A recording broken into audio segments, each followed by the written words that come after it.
quero alguns minutos da sua atenção. Eu quero compartilhar contigo algo que Deus colocou no meu coração. Tem o tema aí? Repete comigo: renúncia e recompensa. Tudo na vida é renúncia e recompensa. Amém? Amém? Você, quando é contratado para trabalhar em uma empresa, você tem que renunciar ao teu tempo com a tua família para que você possa estar em um trabalho, produzindo naquele trabalho, para que no final do mês você possa ter uma recompensa que é o teu salário. Quando você vai para a academia, você se esforça, você renuncia a muitas coisas que você quer fazer para poder se doar, se esforçar para ter a recompensa que é o corpo que você deseja. Quando você quer emagrecer, você abre mão de muitas comidas gostosas que você gosta de comer, para que você possa emagrecer, para que isso traga uma recompensa. Tudo na vida é renúncia e recompensa. Ninguém tem uma recompensa se não tiver uma renúncia. Eu amo ver luta de UFC. E quando você vai assistir uma luta de UFC, tem atletas que na semana da luta, eles precisam perder 10, 12 quilos na semana da luta. E depois que eles perdem 10, 12 quilos, eles às vezes conseguem recuperar aquilo de um dia para o outro, eles conseguem recuperar uma grande parte dos quilos que eles perderam. Então eles sacrificam ao máximo. Eu não sei se alguém aqui já viu, mas eles colocam várias roupas de plástico, de uma série de coisas, várias roupas de plástico, uma equipe médica do lado, eles entram dentro de uma sauna e eles vão transpirando o tempo todo até perder todo o líquido do corpo. Eles vão ficando assim completamente debilitados, a ponto de quando vão começar a se alimentar, eles têm que ir com aguinha, com conta-gota e botando a língua devagarzinho e aos poucos recuperando a sua forma normal. Quem aqui já viu isso? Toda renúncia traz uma recompensa.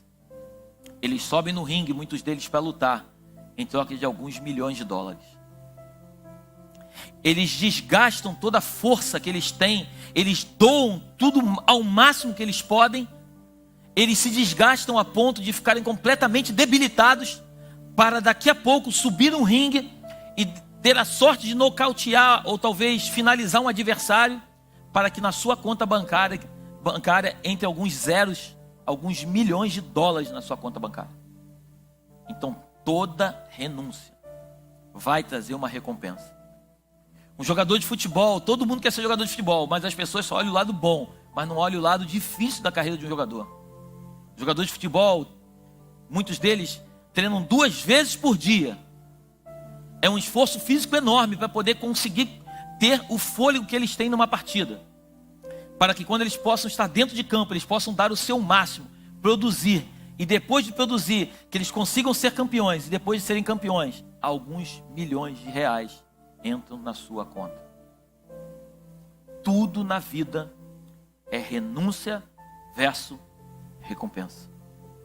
Jesus veio a essa terra, a Bíblia diz que ele estava lá, Filipenses capítulo 2, estava com o Pai na glória, ele abre mão da sua glória, ele abre mão do seu trono, ele entra numa terra, ele renuncia quem ele é, ele entra numa terra através de um ventre de uma virgem, ele vive como um homem, a Bíblia diz que ele não tinha nem lugar para reclinar a cabeça, ele passa fome, ele passa sede, ele passa problemas, ele vive traição, ele renuncia ao máximo, para que depois ele pudesse ir para uma cruz, ele completamente dilacerado, o seu corpo moído, completamente moído, ele completamente destruído, para que depois viesse a recompensa.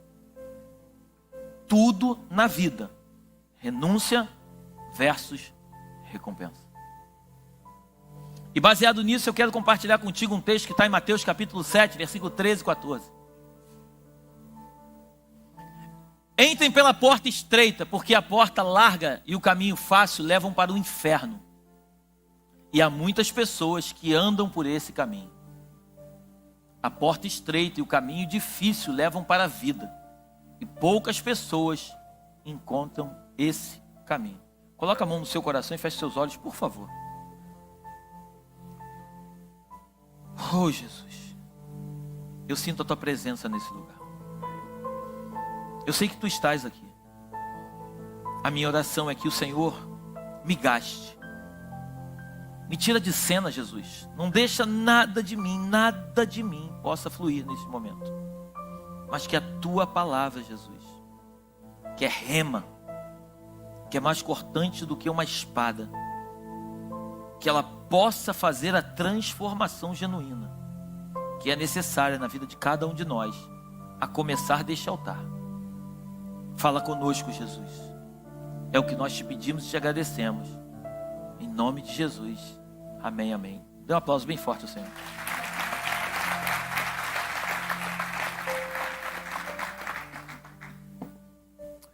Um evangelho sem renúncia, sem cruz e sem o arrependimento é qualquer coisa menos evangelho. O verdadeiro evangelho de Cristo é um evangelho do arrependimento.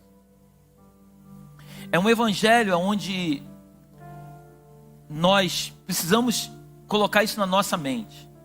Eu não sei você, mas durante muitos anos da minha vida, eu quis ter a minha vida. Eu tinha certeza, eu não achava, eu tinha certeza que eu tinha o controle dela. E eu vivi do jeito que eu queria viver. Eu vivi como filho pródigo. Gastei dissolutamente, vivi farra, vivi bagunça, fiz tudo o que eu queria fazer. Até que um dia eu tive um encontro com Jesus. E quando eu tive um encontro com Jesus, eu lembro que no meu primeiro encontro com Jesus, em 98, me apresentaram um Jesus da prosperidade. Me apresentaram um Jesus bom, um Jesus que é meu amigo. E aí, como me apresentaram aquele Jesus, eu segui os passos daquele Jesus, que era meu amigo, que era bonzinho e que está comigo em todos os momentos. E de fato ele esteve. Nunca me ensinaram até então a eu ter temor a Deus. Nunca me ensinaram para eu respeitar Deus acima de todas as coisas. Mas simplesmente me apresentaram que ele era bom, que ele era meu amigo. Ele é meu amigo. A Bíblia diz, já não sois mais servos, mas a partir de agora sois amigos. Jesus fala isso. Então o dia que eu entendi que ele era meu amigo, eu fui ensinado que eu precisava ser fiel, eu era fiel, ele me prosperava, eu fazia minhas bagunças, as coisas aconteciam na minha vida. Só que o temor não existia, e por não existir temor, não existia profundidade. Então eu conhecia um Jesus da superfície. Eu conhecia um Jesus que as pessoas falavam dele para mim, que muitas vezes eu estava no culto, eu sentia um arrepio, eu chorava, mas eu nunca tinha tido uma experiência de verdade com ele. Eu nunca fiquei sabendo de fato quem ele era, porque eu o conhecia da forma que apresentavam para mim. 4 anos se passaram. 2001 veio um momento, 3 anos passaram, 2001 veio o momento mais difícil da minha vida, que foi a morte da nossa mãe. De uma forma trágica, ela foi assassinada. 2002, eu me afastei da igreja, fiquei 4 anos literalmente no mundo comendo alfarroba de porcos. Eu fui viver na Babilônia, eu me encantei com os prazeres da Babilônia. Eu conheci todos os lugares da Babilônia. Eu experimentei coisas que tenho vergonha de dizer para você que eu experimentei. Mas em 2006, eu conheci o Jesus das Escrituras. Eu conheci um Jesus da renúncia. Eu conheci o Jesus da cruz. Eu conheci o Jesus do arrependimento. Eu conheci um Jesus que eu orava e ele falava comigo, e quanto mais eu lia a palavra dele, mais eu tinha sede e fome de ler, mais eu queria conhecer. Quando alguém dissesse para mim, tem uma conferência que vai o fulano de tal, eu queria estar junto, eu queria experimentar, eu queria ir para os lugares aonde ele estava, eu queria estar do lado de homens sérios, eu queria estar do lado de pessoas. Eu não buscava a bênção de Deus, mas eu buscava a profundidade que ele estava. Porque as coisas mais valiosas dessa terra, grava isso no seu coração, as coisas mais valiosas desta terra não estão na superfície, mas estão na profundidade. O petróleo, o ouro, tudo que tem valor, se você parar para refletir, tudo que tem valor de verdade na terra, estão em lugares profundos. As coisas que têm valor não estão na superfície. E quando eu entendi isso, eu comecei a perceber que aquilo que eu achava que tinha valor, não tinha valor nenhum. E eu comecei a perceber que eu precisava mergulhar e ir mais profundo, que o que eu queria, eu não ia encontrar na superfície. E eu continuo até hoje, mergulhando, indo mais profundo. Porque o que eu prego para você, eu preciso que você entenda. Todas as vezes que eu venho aqui e trago uma mensagem, antes da mensagem cortar para você, ela corta para mim. Porque antes do mensageiro, antes da mensagem passar pelo mensageiro, a mensagem primeiro fala com o mensageiro, para depois falar com o povo. Então, o que Jesus pede de mim e de você é um nível onde nós precisamos entender que existe... Deixa para mim lá na tela, lá, Mateus capítulo 7. O que nós precisamos entender é que existem duas portas, existe uma porta estreita e existe uma porta larga. E o texto é muito lindo, que ele diz: entrem pela porta estreita, porque a porta larga e o caminho fácil levam para o inferno. Então a gente vai ver nesse texto aqui, tem uma porta, tem um caminho e tem um destino. Amém? São 3 passos que eu quero falar nessa manhã. Uma porta, uma entrada, um caminho e um destino. E é tão lindo, a Bíblia é tão linda, que nós aqui na terra, nós trabalhamos e corremos atrás do dinheiro, em outras palavras, corremos atrás do ouro. O que tem valor para muitos nessa terra, na verdade, é o ouro. Mas as Escrituras nos afirmam, lá em Apocalipse, que na verdade aquilo que é importante para nós hoje, quando chegarmos na eternidade, vamos pisar nele. Você está comigo aí? As ruas são de ouro. O que hoje é muito importante, a gente vai perceber lá na frente que não tem importância nenhuma.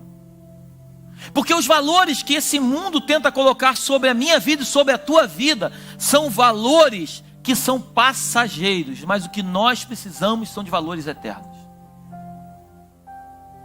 Mas quando a gente vai refletir, porta fala de um lugar aonde você acessa. E quando você vai para João capítulo 10, coloca para mim João 10, 7, 8, pode ser? É isso aí.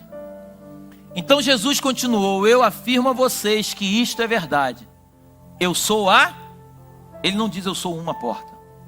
Eu sou artigo definido, por onde as ovelhas passam. 8.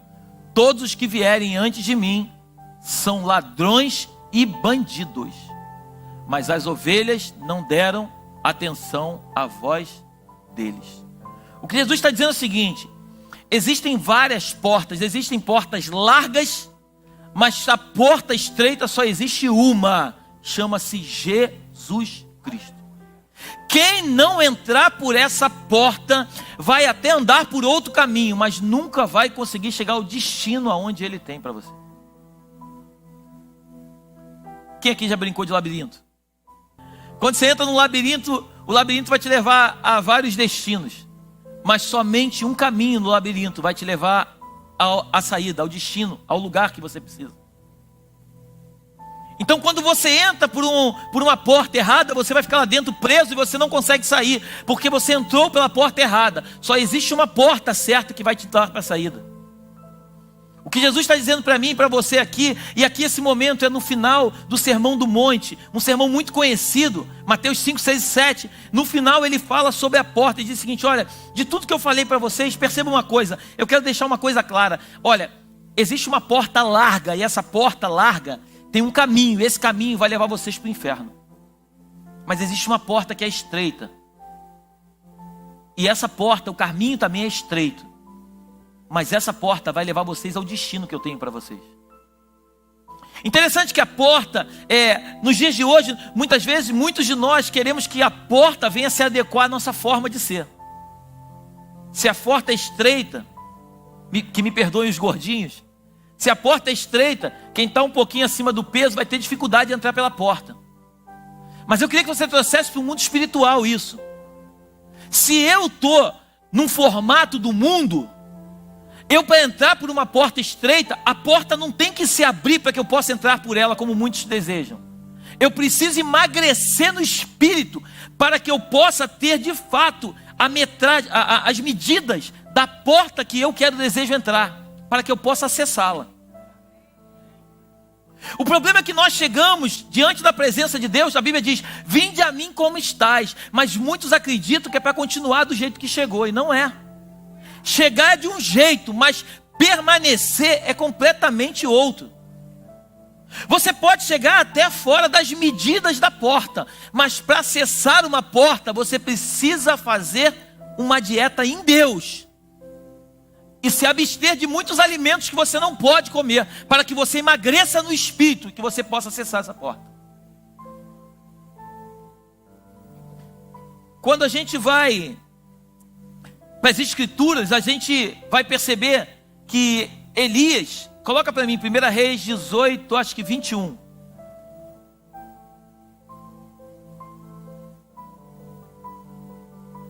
Aí mesmo. Elias chegou perto do povo e disse: até quando vocês vão ficar em dúvida sobre o que vão fazer? Se o Senhor é Deus, adorem o Senhor. Mas se Baal é Deus, adorem Baal. Porém o povo não respondeu nada. Esse aqui é o momento em que Elias, o nome Elias, quando você vai estudar, o nome Elias significa Jeová é Deus. Então Elias, ele cresceu num ambiente em que os pais dele diziam: Jeová é Deus, não faz isso. Jeová é Deus, não faz isso.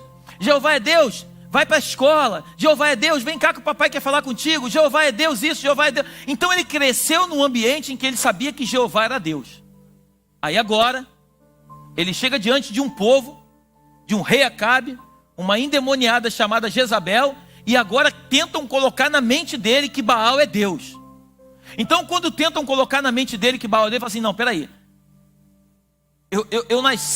eu cresci aprendendo que Jeová é Deus e não Baal é Deus. Mas se vocês acham que Baal é Deus, não tem problema. Se vocês acham que Baal é Deus, então sirva Baal. Mas se vocês entenderem que Jeová é Deus, sirva Jeová. O que vocês não podem é nunca ter dúvida de quem é Deus. Deuteronômio capítulo 30, versículo 19, coloca para mim aí. Nesse dia chamo o céu e a terra como testemunha contra vocês. Eu lhes dou a oportunidade de escolherem entre a vida e a morte, entre a bênção e a maldição. Escolham a vida para que vocês e os seus descendentes vivam muitos anos. Então sempre vai ter uma escolha diante de mim e de você. Josué capítulo 24, versículo 15, coloca aí.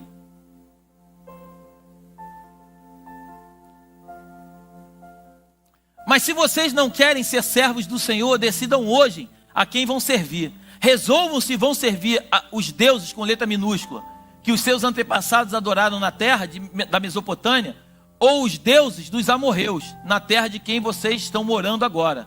Porém eu e a minha família serviremos a Deus, o Senhor. Eu podia ficar aqui citando para você inúmeros versículos.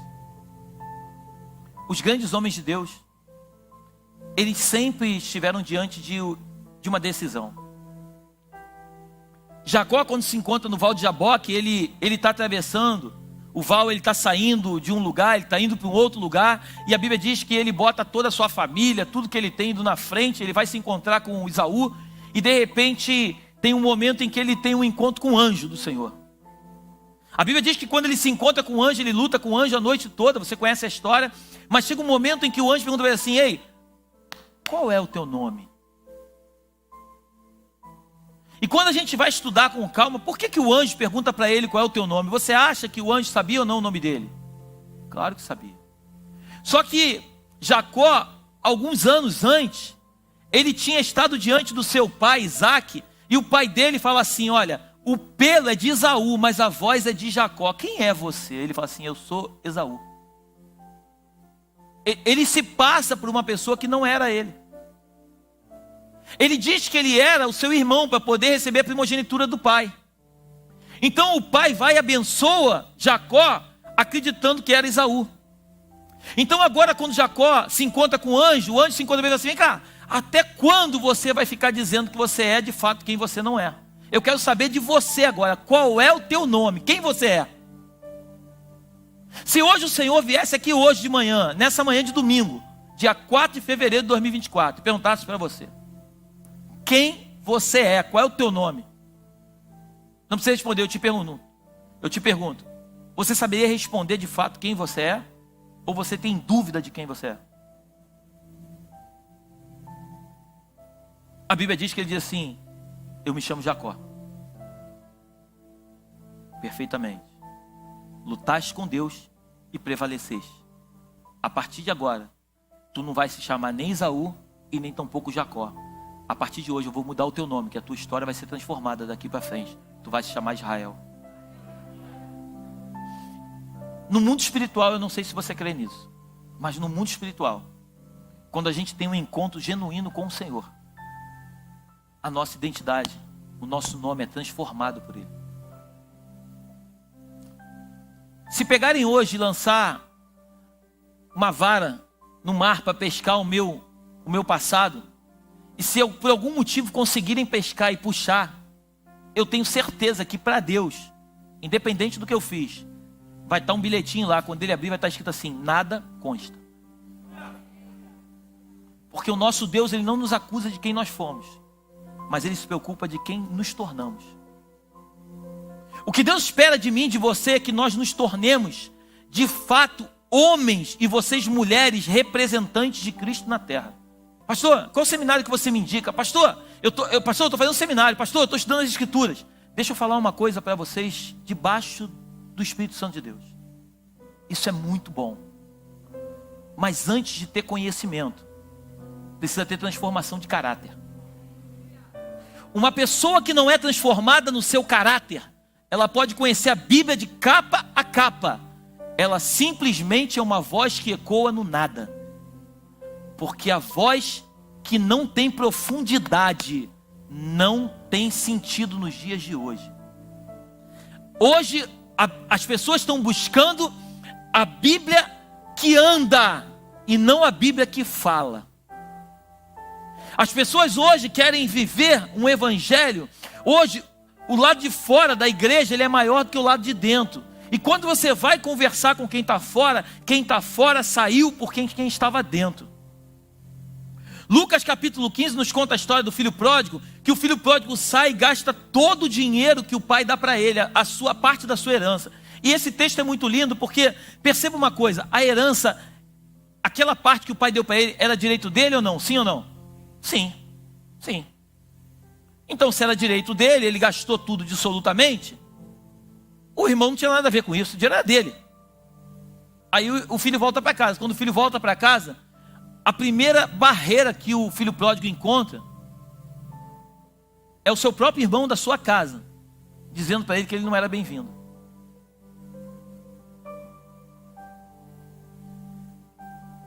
O pai recebe o filho, se encontra com o filho no caminho, abraça o filho, bota um anel, uma roupa e uma sandália.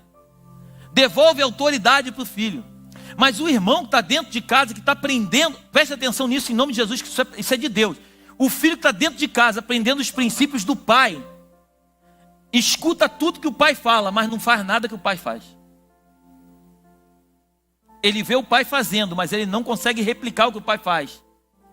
Se você perguntasse para ele, o que teu pai te ensina? Eu garanto para você que o pai ia dizer para ele tudo que o pai fez, mas ele ia saber expressar o que o pai fazia, mas ele mesmo não sabia colocar aquilo que o pai fazia. Igreja, a porta é estreita. A porta é estreita. Evangelho sem renúncia. Grava isso na sua vida em nome de Jesus. Evangelho sem renúncia, sem arrependimento e sem cruz é tudo, menos evangelho. Pastor, você está me dizendo então que eu fui chamado para sofrer? Não, aí é que está. Aí é que eu quero entrar contigo mais profundo. Todas as vezes que nós deixamos o arrependimento se apoderar de nós, a cruz se apoderar de nós e a renúncia se apoderar de nós, nós estamos dizendo para Deus o seguinte: aquele homem que vivia dentro desse corpo, ele já não vive mais. A partir de agora é uma nova criatura em Cristo Jesus. E eu quero dar um reset na minha mente. Já viu um computador quando você dá uma resetada nele? Você formata um computador, você zera ele todinho. O que Deus quer é zerar o nosso HD, a nossa mente, e esquecer tudo que nós aprendemos de errado e começar a colocar as coisas certas na nossa mente, para que nós possamos dar o resultado que Ele deseja na terra. Deus não quer que você perca a tua identidade. Deus simplesmente quer imputar em você a identidade que Ele tem para você, e não a que você acredita que é sua. Semana agora eu conversava com uma pessoa, e ele estava me falando sobre o lugar em que ele vive.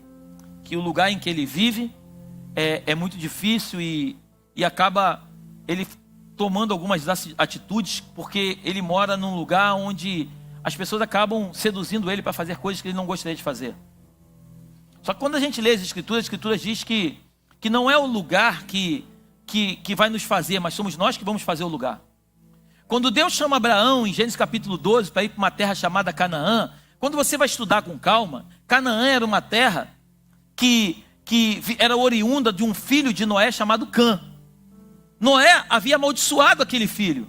Então Canaã, ela vem da origem de Cã. Então aquela terra era amaldiçoada porque Noé, que estava começando tudo do zero, amaldiçoou uma terra.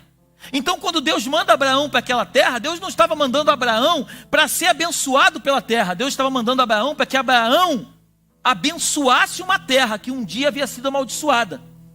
E quando Abraão tomasse posse daquela terra, todas as gerações vindas de Abraão seriam abençoadas pela terra de Canaã. Você está comigo aí?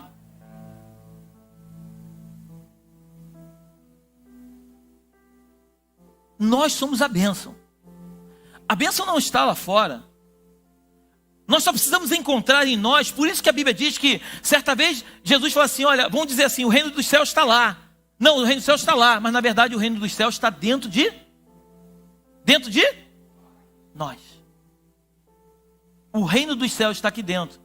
Por isso eu falei que as coisas mais valiosas estão no profundo. Existem valores e conceitos que estão dentro de você. E você só precisa se descobrir e saber quem você é em Deus. Porque quando você resgatar o que está aqui dentro de você e colocar para fora... Por isso que Jesus no último dia da festa falou assim, ei, deixa eu dizer uma coisa para você. O que os caras faziam no último dia da festa? Eles pegavam água no tanque e iam lá na escadaria e jogavam a água pela escadaria. Eles iam lá, pegavam a água no tanque e jogavam a água na escadaria. Jesus no último dia da festa, ele se apresenta e fala assim, ei, deixa eu dizer uma coisa para vocês. Vocês precisam entender que do interior de vocês vão fluir rios de água viva. Quem beber dessa água jamais terá sede.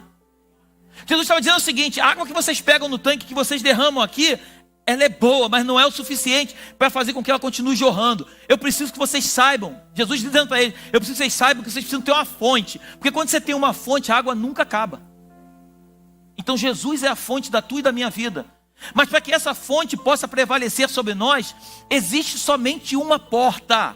Não existem várias portas, existe uma porta. Quem lembra aqui daquele programa do Faustão? Que era a porta desesperados. Os caras vinham correndo, aí a porta de isopor, o cara vinha correndo, dava ali uma pancada, tinha um que batia, caía todo torto. Porque eles acreditavam, eram várias portas, tinha que escolher uma. Mas só uma que podia atravessar. É exatamente assim. A porta dos desesperados. Nós só precisamos de uma porta, chamada Jesus. Se nós entrarmos por essa porta, o lugar é estreito, a porta é apertada, mas nós vamos chegar a um destino, um caminho que vai nos levar à vida eterna. Vivemos nessa vida como se nunca fôssemos morrer. Andamos pelas ruas, chegamos muitas vezes sem julgamento de ninguém, a ninguém, mas não me levanta a mão, por favor, mas vê se é verdade ou não que eu estou dizendo. Muitos de nós chegam a este lugar, fechamos os nossos olhos e pedimos a Deus, pedimos tanto a Deus, tanta coisa que nós desejamos. Mas quantas vezes entramos por essas portas e simplesmente não pedimos nada e simplesmente dizemos para Ele, Tu és santo, santo, santo, santo. Tu és o Todo-Poderoso da minha vida. Sem você eu não sou nada. Me ensina a ser a Tua imagem e a Tua semelhança. Fala no meu interior para que eu possa produzir de uma forma clara e simples aquilo que Tu tens projetado em mim. Um projetor, ele só projeta aquilo que ele está sendo colocado para que ele venha projetar. Jesus está sendo imputado dentro de mim e de você, para que nós possamos projetar aquilo que nós temos aprendido com Ele.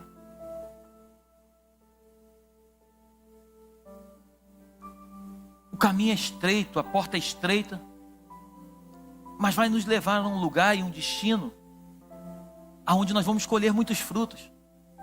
Pastor, então você está me dizendo que eu devo viver nessa terra aqui pensando só no meu futuro, na minha eternidade? Não, não estou dizendo isso para você. Se eu estivesse no teu lugar, eu colocaria isso como prioridade, porque assim é na minha vida. Mas cada um sabe o que é bom para si. Mas eu posso muito bem colocar o céu como prioridade, mas entender que o tempo em que eu estiver aqui nessa terra, eu posso usufruir das melhores coisas, desde que as melhores coisas sejam escolhidas por Deus para a minha vida. Porque aquilo que é bom para muitos, talvez possa não ser bom para você. Deus não chamou todo mundo para ser rico na terra. Deus também não permitiu que as pessoas venham ser pobres na terra. Como assim, pastor? A tua Bíblia, igual a minha, diz que nunca vi, ele não diz que viu algumas vezes, nunca vi um justo desamparado, nem a sua descendência mendigar o pão. A miséria não é de Deus. Você pode até passar por um momento difícil na vida, como eu já passei, que muitos aqui passaram. Mas Deus não nos chamou para viver na miséria. Deus nos chamou para termos uma vida plena. Vida plena não é vida rica. Vida plena é uma vida saudável. É uma vida de felicidade. Se dinheiro fosse trazer felicidade, os ricos eram os homens mais felizes da terra, e não são. A maioria deles tem depressão. É difícil você ir numa favela e ver alguém com depressão na favela. Sim ou não? Tu conhece algum pobre com depressão? Eu não conheço nenhum. Agora eu conheço muito rico com depressão. Eu não conheço, diante de Deus, eu não conheço nenhum pobre que tem depressão. Vai lá no morro lá e visitar a irmã. Não, a irmã está dentro de casa, que ela está com depressão. Eu nunca vi. Com todo respeito, eu nunca vi. Agora eu conheço, de verdade, eu conheço muitos ricos. Aqui na igreja eu conheço homens, pessoas com dinheiro que estão com depressão. A depressão ela não é de Deus. Agora a depressão é, o cara pecou para ter depressão. Não, é um estágio que ele se encontra, é um momento da vida dele que ele está passando, e que se ele cuidar, ele vai sair desse lugar.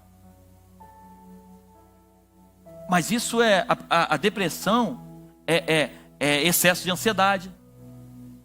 A depressão são coisas que você está agoniado, com coisas que você não precisa ficar agoniado. A Bíblia diz, aprendei de mim que sou manso e humilde de coração. Descansa, a Bíblia diz, descansa. Salmo 37, versículo 5, diz, entrega o teu caminho ao Senhor, confia nele e o mais ele.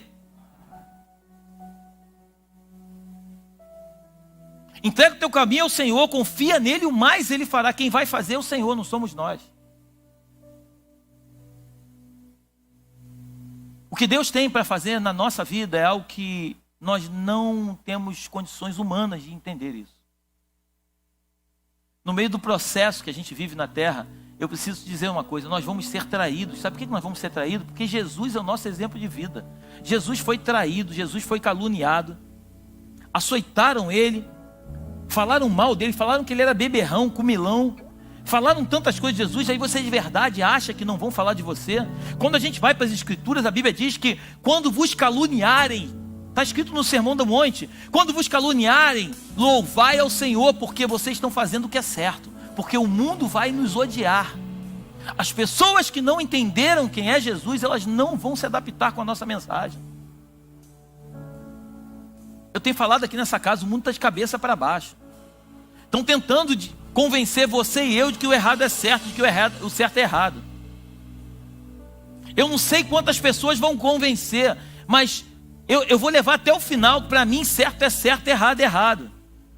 Para mim o que Deus aprova é certo, para mim o que Deus reprova é errado. Ah, pastor, mas as pessoas todas falam. Eu não me guio pelo que as pessoas falam, eu me guio pelo que a Bíblia fala. Se eu andar num grupo onde todos são contrários à Bíblia, por mais que eu possa ser castigado pelo grupo, eu não estou preocupado com o que falam, estou preocupado com o que a Bíblia diz. A Bíblia tem que ser a nossa bússola. A Bíblia tem que ser o nosso manual de vida. Cara, eu tenho dito aqui nesta casa, quando você compra uma televisão, ela vem com um manual.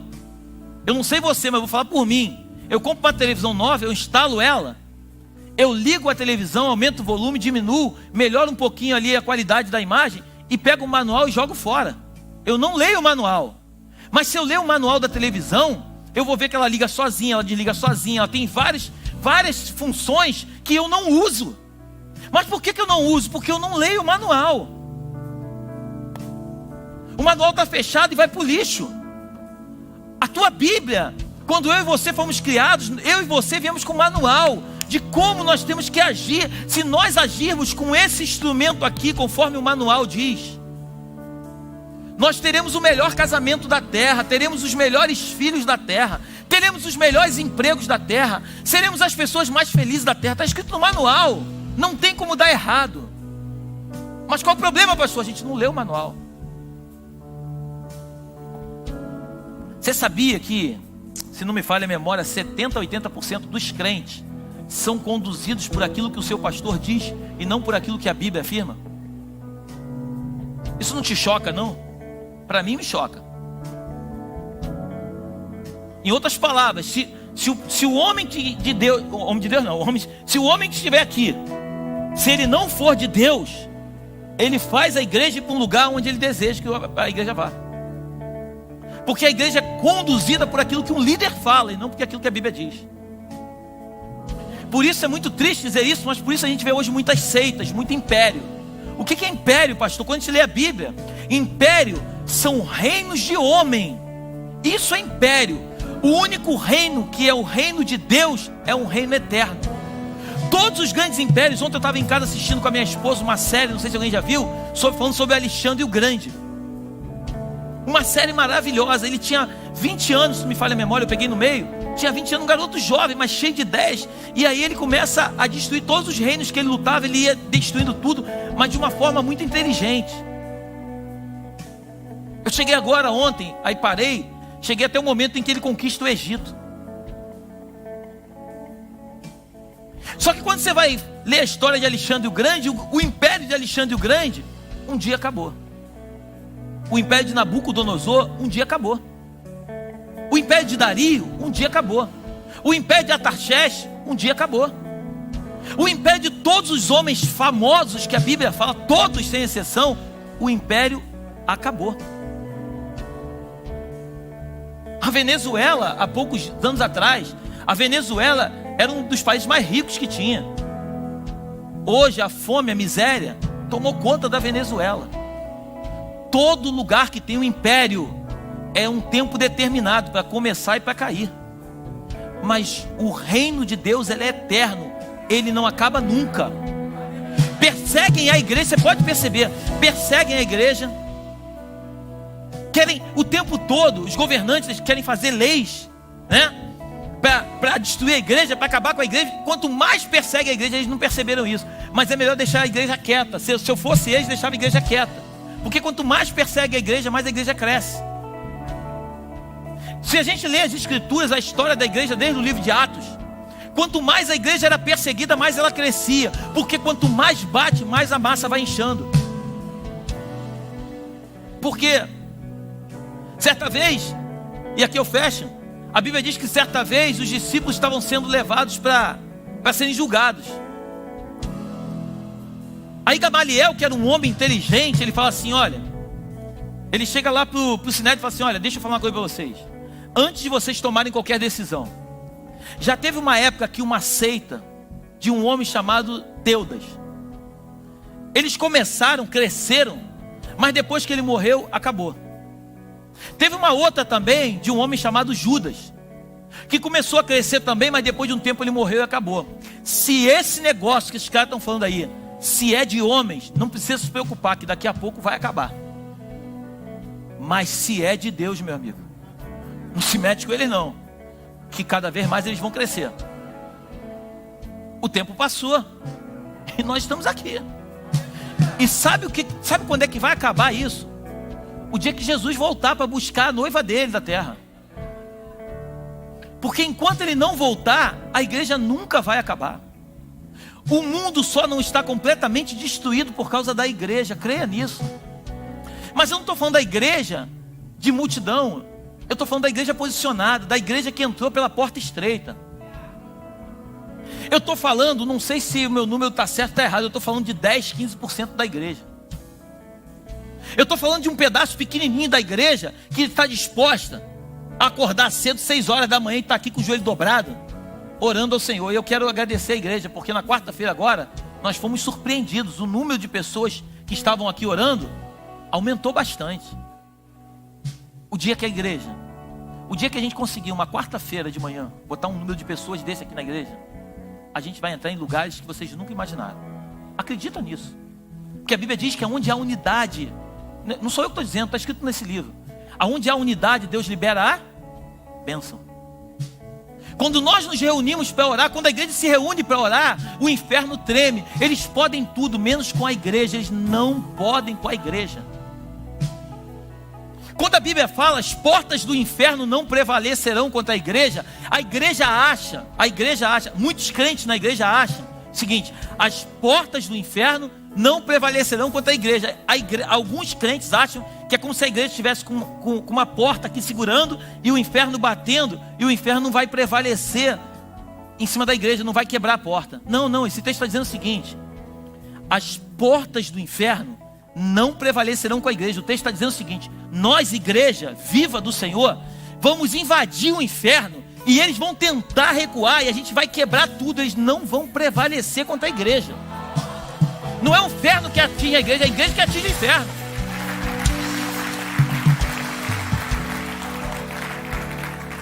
Você crente, deixa eu te dizer uma coisa aqui, eu termino. Você crente não tem que ter medo do diabo.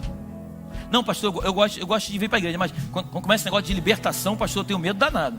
Eu tenho medo danado desse negócio de... Pastor, esse negócio de demônio, sai fora. Tá amarrado, em nome de Jesus. O diabo tem que ter medo de você. Já teve situações aqui, alguns aqui já presenciaram, e isso eu falo para a glória de Deus, não para a minha glória, de pessoas serem manifestas aqui e falar assim: eu te odeio para mim. Eu falei: glória a Deus por isso. Se você me amasse, eu estaria triste. Eles têm que ter medo da gente. Eles têm que ter medo da gente. A gente tem que chegar em ambientes entendendo que nós não somos nada, mas carregamos uma essência, uma glória dentro de nós. É uma luz que reflete. A Bíblia diz que a luz dissipa as trevas. Um ambiente escuro, onde a luz chega, a luz destrói tudo. Pode ser o ambiente mais escuro do mundo. Quando a luz chega, ela dissipa as trevas. As trevas precisam ter medo da gente. A gente não tem que ter medo das trevas. Mas para que isso aconteça, precisamos passar por uma porta estreita. Precisamos renunciar o pecado. Precisamos, de fato, ir para a cruz. Antes de terminar esse culto, eu sinto no meu espírito de falar algo para você. Quantas coisas você tem feito, e sem acusação nenhuma da minha parte, que eu não estou aqui para te acusar, eu estou aqui para te ajudar. Mas quantas coisas você tem feito, que você sabe, porque a Bíblia diz que o Espírito Santo, ele geme com gemidos inexprimíveis, querendo nos revelar as coisas. Quantas coisas você tem feito, que você sabe, você tem certeza que não agrada a Deus. Quantas vezes você entra na internet, vocês homens, para ficar olhando mulher pelada na internet. Vocês mulheres entram para ficar apreciando o homem dos outros. Quantas vezes vocês têm feito negócios ilícitos para se dar bem em cima de pessoas, sabendo que o que vocês estão fazendo não é certo?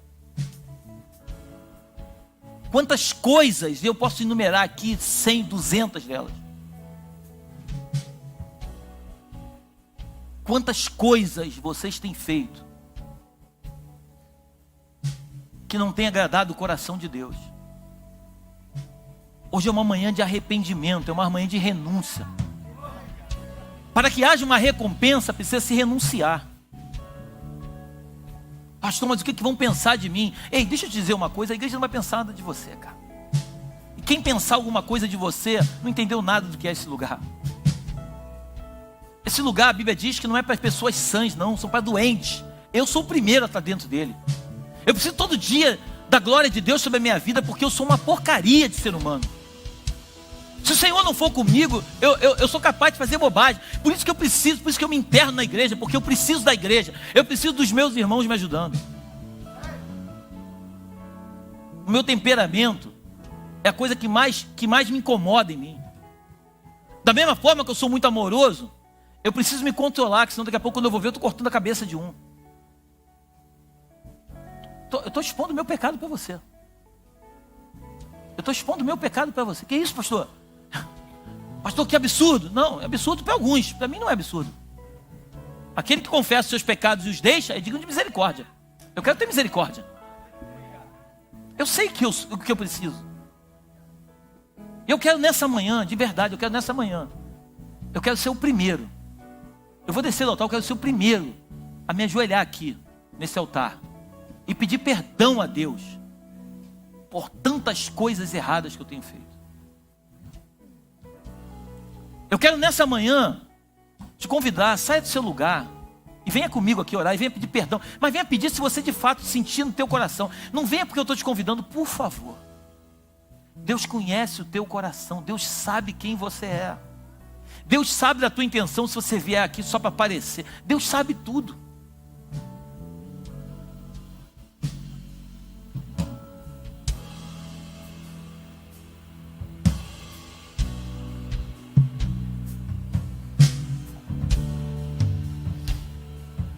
Pai, nós queremos nesta manhã nos arrepender de tantas coisas, Deus. Eu falo por mim, Deus. Nos ajuda a entrar nesse lugar, Deus, em Ti. A Tua palavra diz que o apóstolo Paulo, ele foi arrebatado ao terceiro céu. Eu estava assistindo um podcast, meu Deus, um pedaço essa semana, e eu estava vendo o pastor perguntando: o que será que Paulo viu?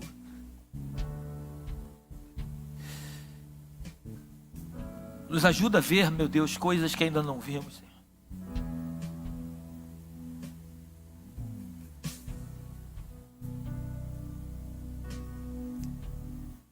Pedro, junto com João, ele sobe a Porta Formosa.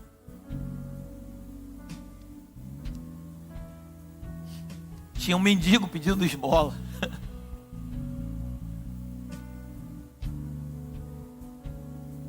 Ele firma os olhos naquele mendigo e diz: eu não tenho prata, eu não tenho ouro. Em outras palavras, ele está dizendo: o que você quer eu não tenho, mas eu tenho além do que você deseja. Levanta e sai desse estado em que você se encontra.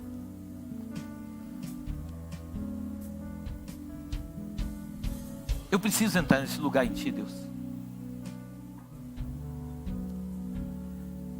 Tem sido um desespero dentro de mim, Deus.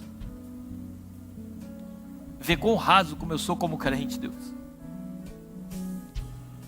Todo domingo, Senhor, na Tua casa pregando para um povo, e continuo lutando pelas mesmas coisas contra Deus. Aumenta o nível, Deus, eu te peço. Me faz conhecer um pouco mais quem Tu és, Jesus.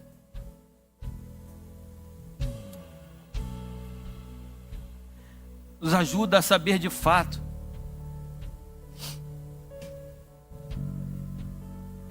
quem Tu és, Jesus.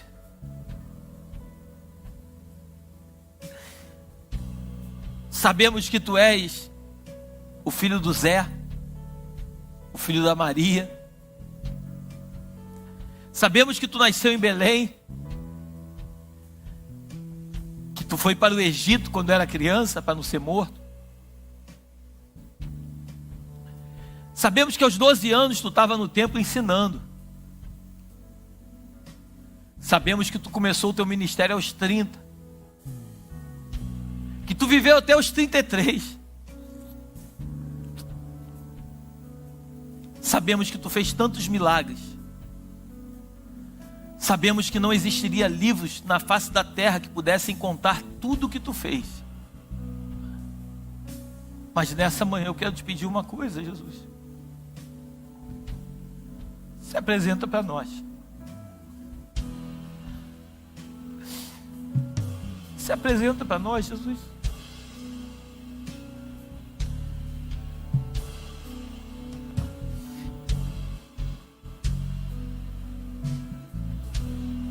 Ajuda os teus filhos, Jesus. Eu sei que eles te amam, Jesus.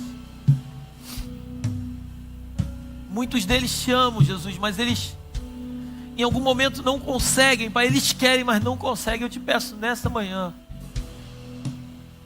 traz temor ao coração deles, Jesus, porque o temor é o princípio da sabedoria.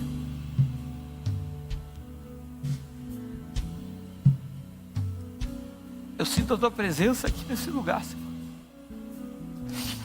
Eu sei que tu estás aqui, Senhor.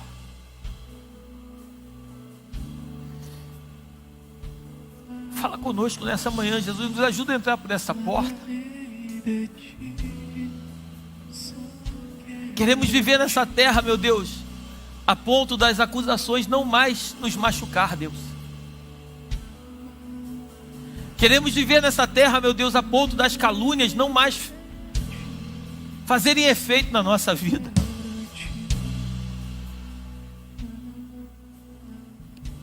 Fala conosco, Jesus. Tu és o dono desse lugar, Jesus. A Ti eu te entrego a honra, a glória e o louvor. Senhor, o Senhor é simplesmente um prédio vazio.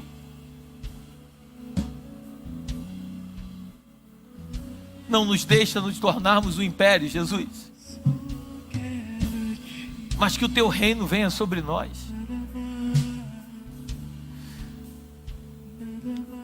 Visita a Tua igreja nessa manhã, eu te peço. Passa o Teu óleo, Jesus. Passa o Teu óleo, Jesus, sobre eles.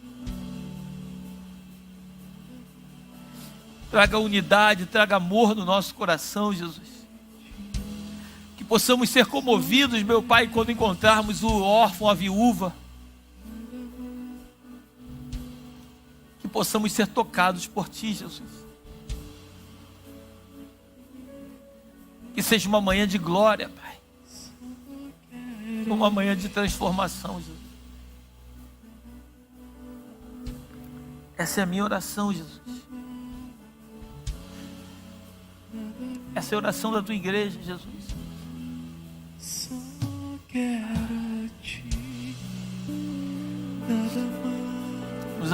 Nos ajuda a renunciar aos prazeres do mundo, Jesus.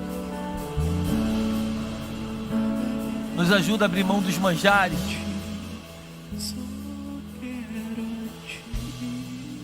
Levanta homens e mulheres cheios do Teu Espírito nesse lugar, Jesus.